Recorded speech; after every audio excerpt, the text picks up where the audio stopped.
Would it be considered cheating to consider this to be the true start of E3? Because, let's face facts, yesterday technically had some E3 press conferences, but they completely sucked. Gearbox was a total dumpster fire, Ubisoft practically bored me to sleep, but today, Microsoft has just done a gigantic press conference, teaming up with Bethesda in an attempt to seemingly win E3 2021, and I want to talk about it. What's up, gamers? Dreamcastguy here, and I just finished watching the press conference done by Microsoft where they showed off over 30 games, I think 27 of which are coming to Xbox Game Pass. So that's cool, but I care about the quality of the game themselves, how much this looks like it's going to be fun, entertaining experiences. And for the most part, a lot of what they showed off today seems to be incredibly top-notch. But there were, of course, just too many CG trailers for my taste. There still was just some games we didn't get enough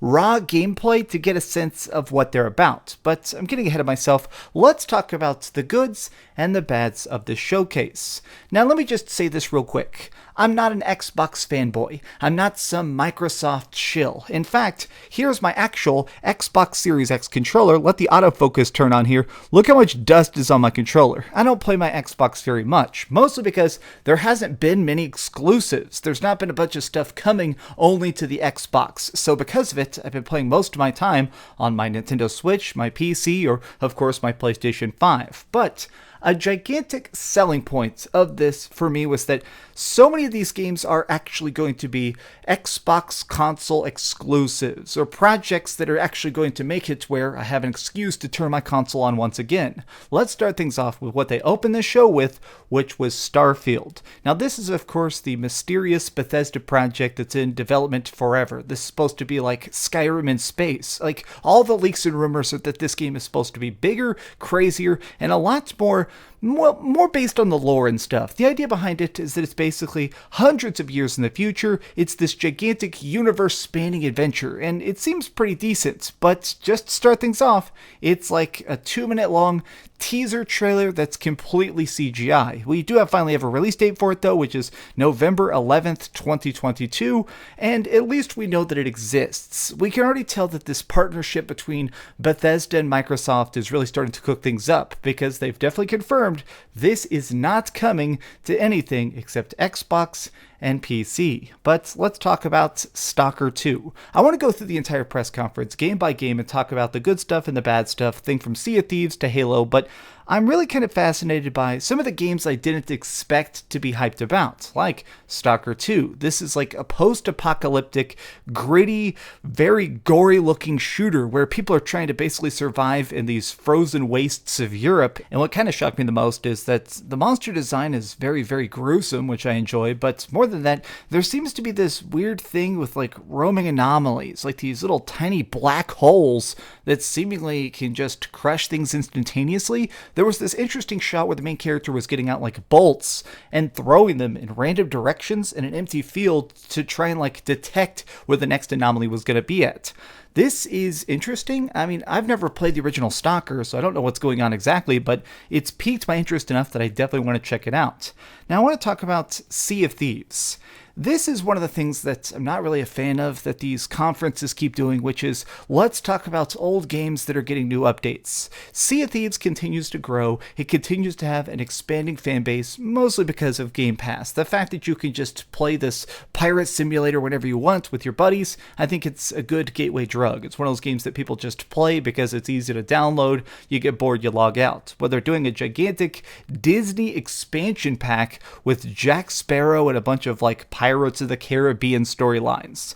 Whoop-de-doo. Like, I'm not going to be negative about this, but I just can't possibly care about Sea of Thieves, and I definitely don't care about Jack freaking Sparrow. To go along with that, they're also going to be doing a gigantic update for Grounded, which, I mean, some of you probably don't even know this exists, but Microsoft made this, like, Honey, I Shrunk the Kids, tiny characters stuck in a gigantic backyard kind of action-adventure game.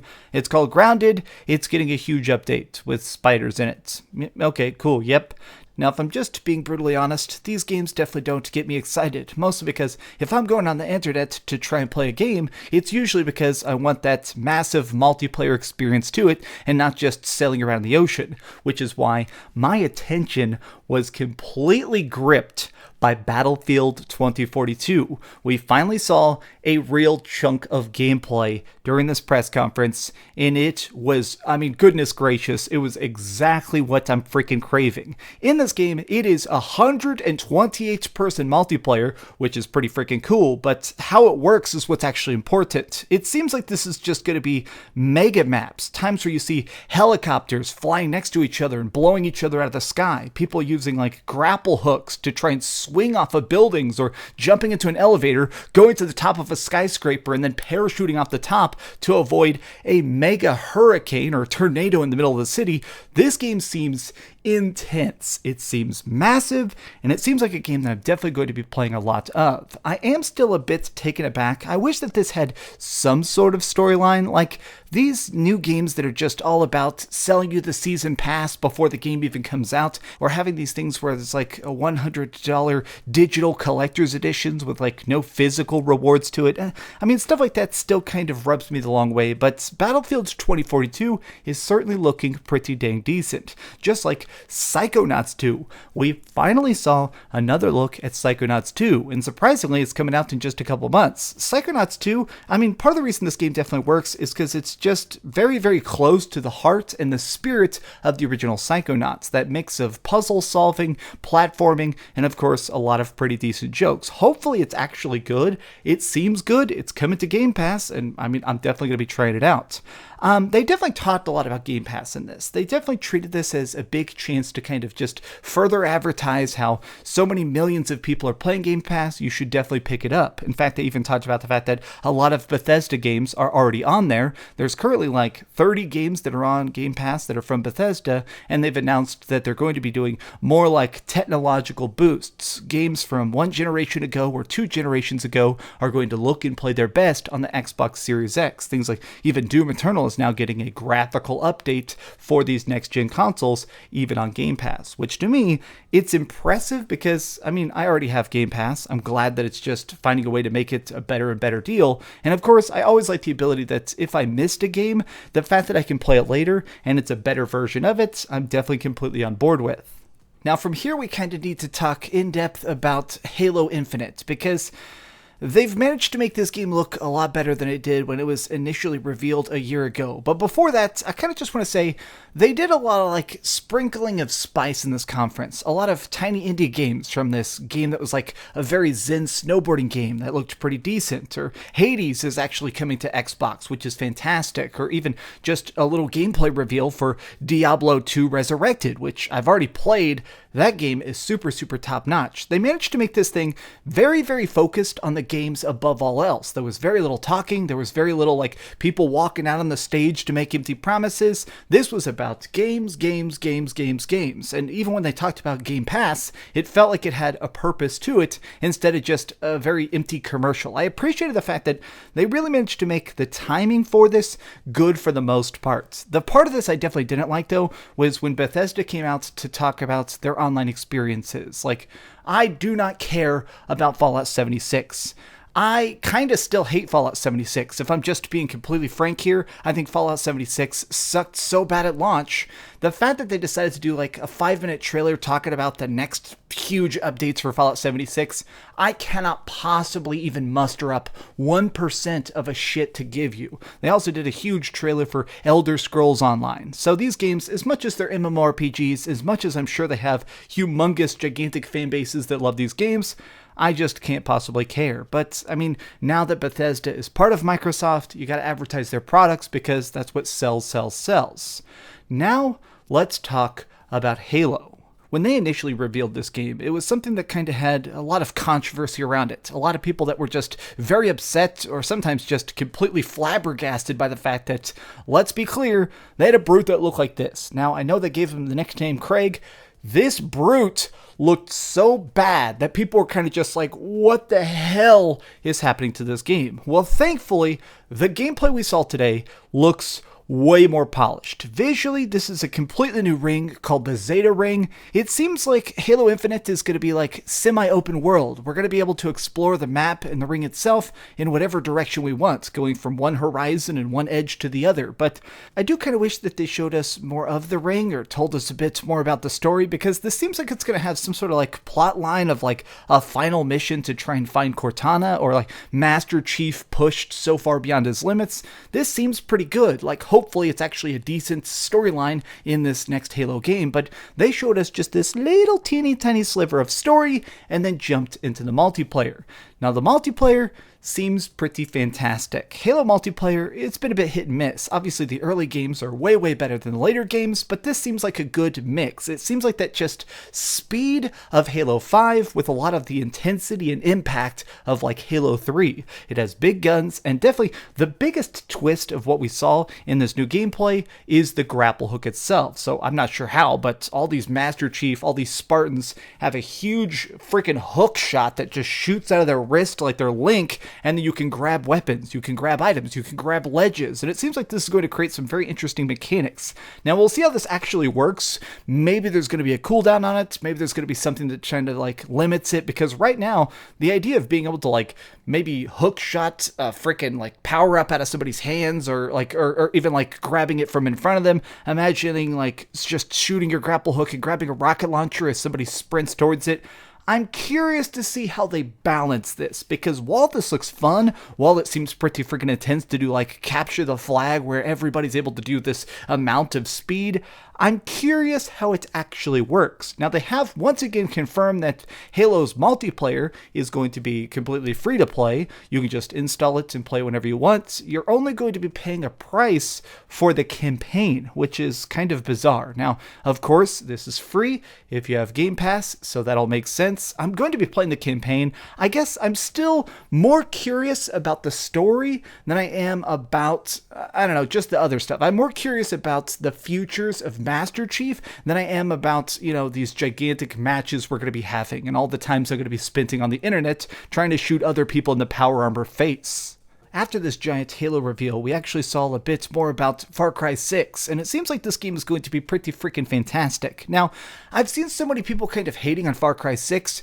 There's a lot of games out there that I can definitely beat up on. There's a lot of games out there that I think deserve the hate. But Far Cry 6, I'm not sure why, it is pushing all the right buttons for me. I think it's just the fact that I kind of enjoy the fact that in all the Far Cry games, it's about this simplistic insanity. The idea of just like one person casually walking into a base with like 25 bullets and a silenced pistol and a bow and arrow with a stick of dynamite on it and just massacring millions. I've always kind of liked this messed up sense of scale to the Far Cry games, and Far Cry 6 seems to be like just more of that, so I'm definitely on board for it. Now, they did show some interesting indie projects during this. A lot of games just kind of flashed by, like 12 Minutes, The Ascent, all these smaller projects that are definitely coming to Game Pass and definitely seem good, but to me, they're not quite as memorable as some of the giant AAA exclusives that we're seeing on this main stage. For example, things like The Outer World 2, which completely freaking cracked me up. This trailer was just so self-aware. They basically came out, and the first Outer Worlds was very fun. It was a very dark and twisted space shooter, so freaking funny.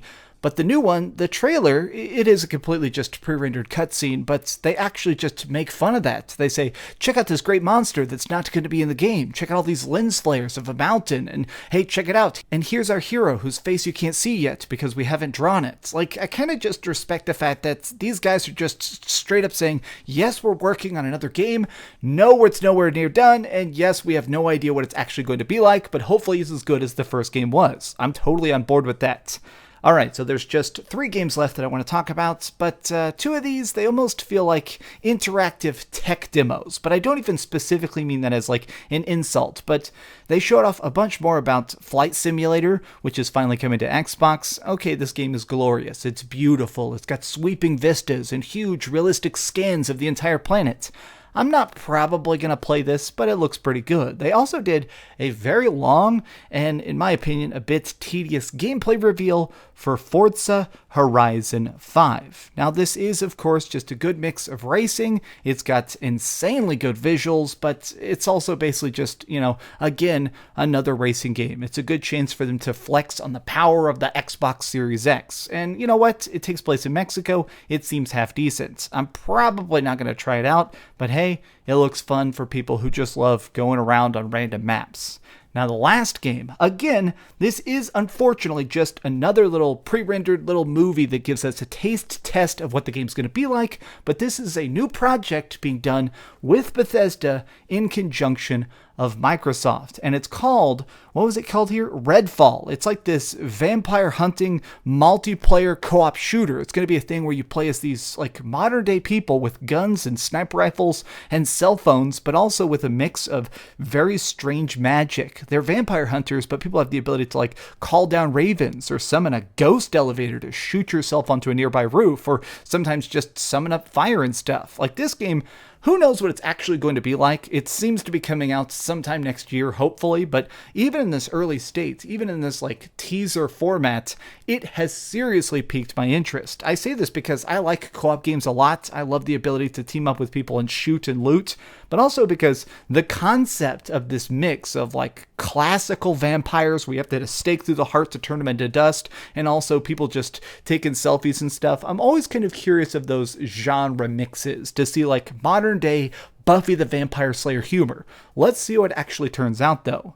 Have you had a chance to watch the Xbox E3 press conference? Did this manage to wow you, and was this Bethesda news enough to knock your socks off? Are you excited for Starfield? Tell me some of your thoughts in the comments down below, but do me the biggest favor of all and keep dreaming. Give this video a like, leave me a comment. Seriously, let's see if this video can hit like 5,000 likes. I have no idea.